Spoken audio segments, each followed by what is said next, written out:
We continue to look at the shots fired in the JFK assassination and the Warren Commission's first thin thread holding their lone assassin theory together, their single bullet theory. I don't know what to say other than they talk about people with far out imaginations. How this is the biggest stretch of the imagination one can imagine. But let us continue.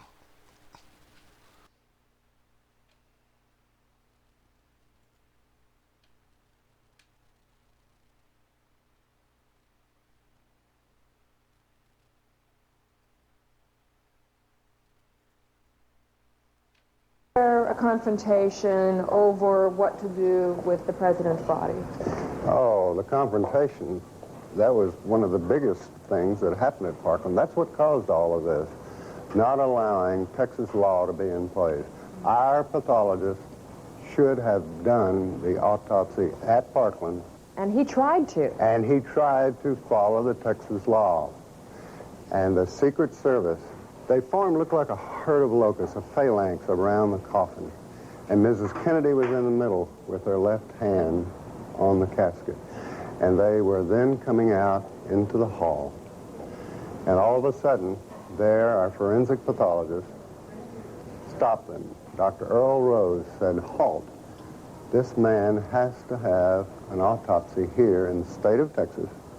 It'll only take 45 minutes. And they would not hear of it. They wanted to get that body out of Dallas.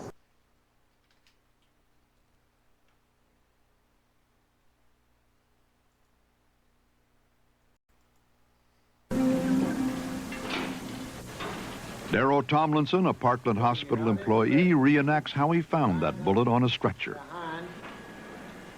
The bullet was ballistically traced to Oswald's rifle. The Warren Commission concluded that it was the bullet that had wounded both men and that it had fallen out of Connolly's clothing onto his hospital stretcher. The bullet was found here in this area, and not on that stretcher. That's the stretcher I took off the elevator. And it was the stretcher he took off the elevator was Connolly's, so Tomlinson found the bullet on a different stretcher not connected to the case. This led critics to claim the bullet was planted. But the commission decided Tomlinson was mistaken. It was there when I came up. This is the bullet. Could it look like this after it went through Kennedy's neck and then struck the governor? It was Dr. Robert Shaw. The bullet struck lateral to the shoulder blade, stripped out approximately 10 centimeters of the fifth rib, driving fragments of the rib into his chest, went on and struck the radius bone of his lower arm at this point, and a small fragment of bullet entered the inner aspect of the lower left thigh. I have never seen a bullet that had caused as much bony damage as you found in the case of Governor Connolly remain as a pristine bullet. At the National Archives in Washington, Dr. Cyril Wecht, former head of the American Academy of Forensic Sciences, examined bullets the Warren Commission had test-fired. To find out if a bullet could break so many bones and remain apparently intact, the commission used a rifle similar to Oswald's. And then they got these bullets, all 6.5 millimeter. And they test-fired, first into cotton wadding. These two bullets were fired into cotton wadding, striking nothing. You will note that these bullets both have a minimal degree of protrusion of the lead at the base. Otherwise, they are intact, which is what you would expect. The next bullet broke one rib of a goat carcass. Notice, please, it's widening. This bullet struck one of the two large bones that come down from the elbow to the wrist in a human cadaver. They wanted to simulate the fracture of that same bone in Governor Connolly. Please note the substantial deformity. This is classical, typical. When a bullet strikes a dense, heavy bone, or some other very firm object. Now, I want you to look at the so-called stretcher bullet.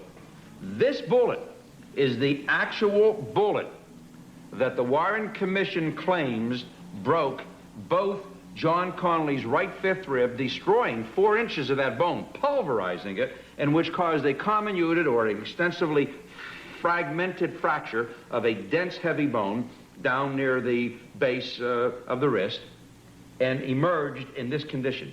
You will see that it is near pristine. As a matter of fact, its nose, the cone, the sides of the bullet are completely intact and unscathed. It has only minimal protrusion of the lead core at the base, in the same fashion that the 2 bullets did that had been fired in the test wadding. That's from the impact of the firing mechanism.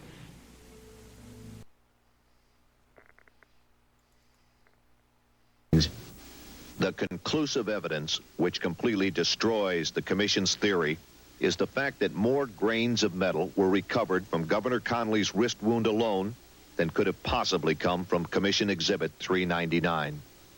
There never again, and never was in the past, in the history of gunfire in civilization, a bullet that did what this bullet is supposed to have done under the single bullet theory. That is the foundation of the whole report. And once you remove that keystone, then the whole thing collapses.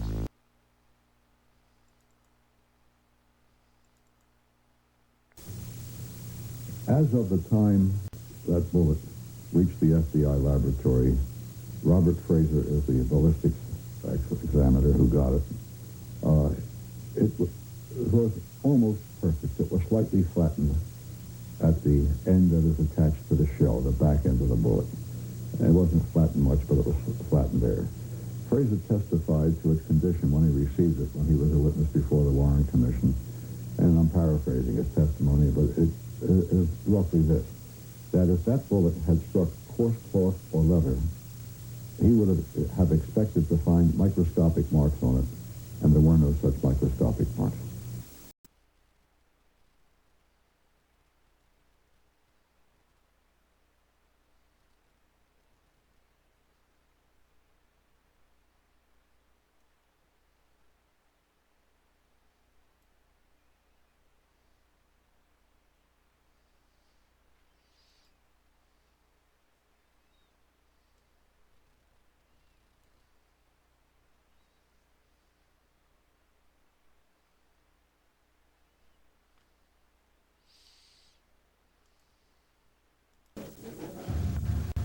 Well, Dallas is a large city, and there are many gunshot wounds that come into Parkland Memorial Hospital on a regular basis.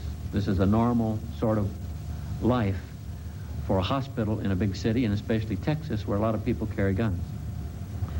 And when they looked at President Kennedy and his throat, they immediately concurred that he had been hit by a shot fired from the front. The Parkland Hospital doctors held a press conference a few moments after the president was officially pronounced dead. At 2 points, Dr. Malcolm Perry said that when, in response to questions he was asked, he said specifically that the wound in the front of the president's neck was a wound of entrance. And each time, his superior, Dr. Champ Clark, confirmed what Dr. Perry said. Now, the simplest way and the easiest way to make a pretty definitive determination is the size of the bullet hole.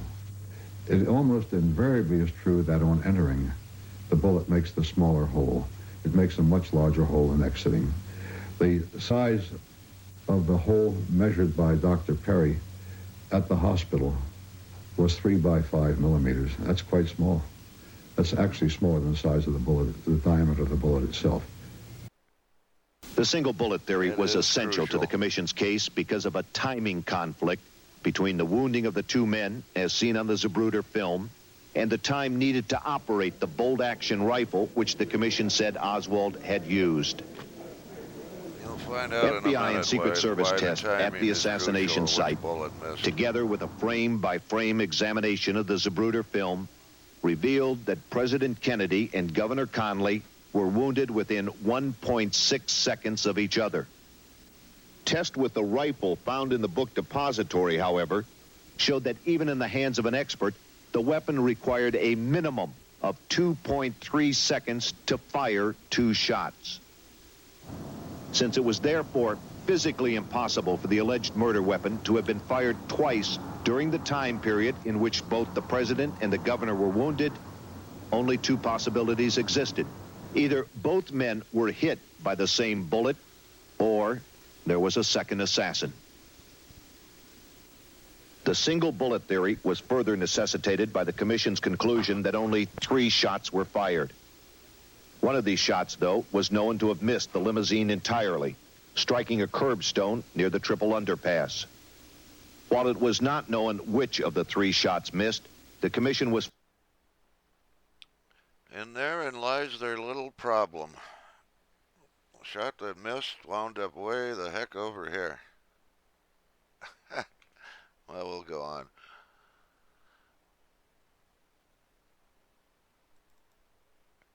The single bullet theory was essential to the commission's case because of a timing conflict between the wound. So convincing is the film of the 2 separate shots that both the FBI and the Secret Service reports on the assassination stated that the 2 men were hit by different bullets.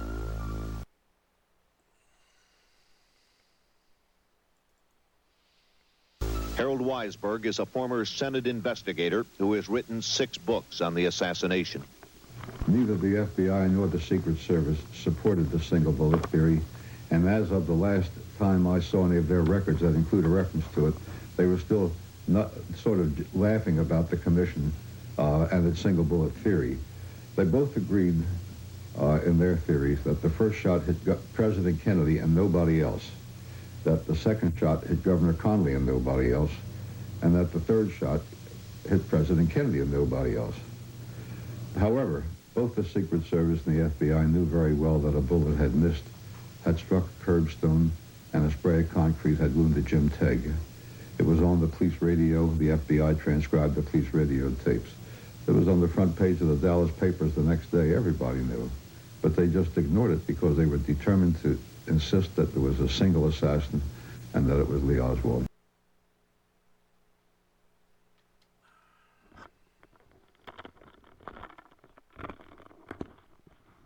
And you're about to see the little problem with their missed shot. But unquestionably, when the first shot was fired, I recognized it as a shot. I thought of nothing else but that it was a rifle shot. I turned to my right. I had time to think. I had time to react. And I turned to my right to look back over my right shoulder to see if I could see anything unusual, and particularly to see if I could catch him out of the corner of my eye. Because I immediately thought... Him, you mean the president. The president. Because I immediately thought of an assassination attempt. The moment I heard the shot, I didn't see anything except just the general blur of waving of people moving, but nothing really unusual. I did not see the president out of the corner of my eye, and I was in the process of turning back to look over my left shoulder, and had about come to the point where I was looking straight forward again when I felt the impact of the bullet that hit me. I am convinced beyond any question of a doubt that the first shot that was fired did not hit me. Then I was hit. So that's the Warren Commission's little problem. They had a missed shot, and rather than assume that there was more than one assassin, they chose to go after their theory, this improbable theory of a single bullet.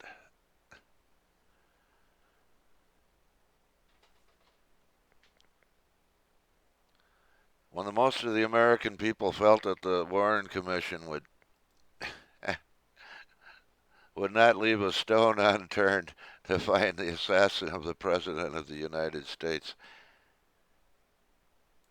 they chose instead to go after this one theory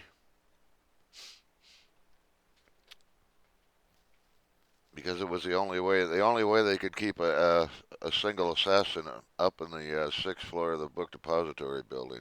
Let's go over this single bullet, well, we call it something other than bullet, but single bullet theory. Now, the Warren Commission here is claiming that both men were struck while they were behind the freeway sign. We'll get into the bullets, the medical part here later. And as Governor Connally has stated, he was in the process of turning back to look over his left shoulder, and had about come to the point where he was looking straight forward again when he felt the impact of the bullet that hit him. Also, what occurred to me is that Governor Connally was struck in his right wrist, and I don't want to upset the experts here, but something seemed obvious to me. If he was struck in his right wrist, and actually what the Warren Commission is saying, that both men were hit at some point where they were behind the freeway. The Governor Connally suffered a delayed reaction. So he was hit through his chest, his right wrist, and wound up in his by his left knee. And left fragments in his wounds, but he suffered a delayed reaction, they claiming. So, like I say, it occurred to me that what you want to look at is the governor's right wrist. So, as we see here, as the president reemerges from the sign, he's already clearly been hit. He's already starting to react to his wounds in his throat. Now the governor is struck. Again, watch the right wrist there. There is the moment of impact. One more time. President's already reacting to his wound.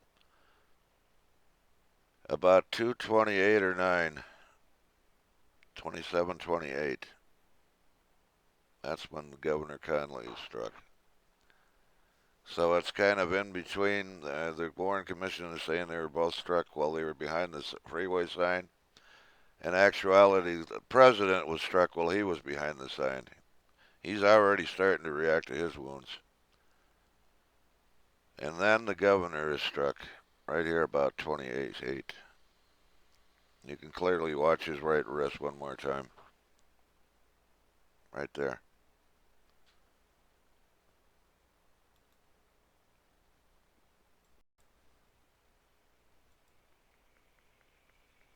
Yes, I doubt severely that Governor Connally's right wrist suffered a delayed reaction. In all reality, it was probably Kennedy that suffered a slight delayed reaction, so he was probably wounded.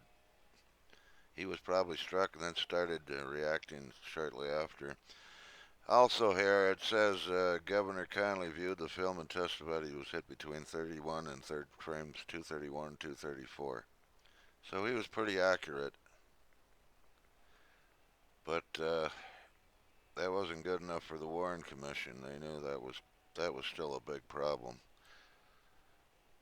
228, and also, as you can see, by his own testimony, he was in the process of turning straight forward again when he was hit, and he felt the impact. Exactly what the film shows.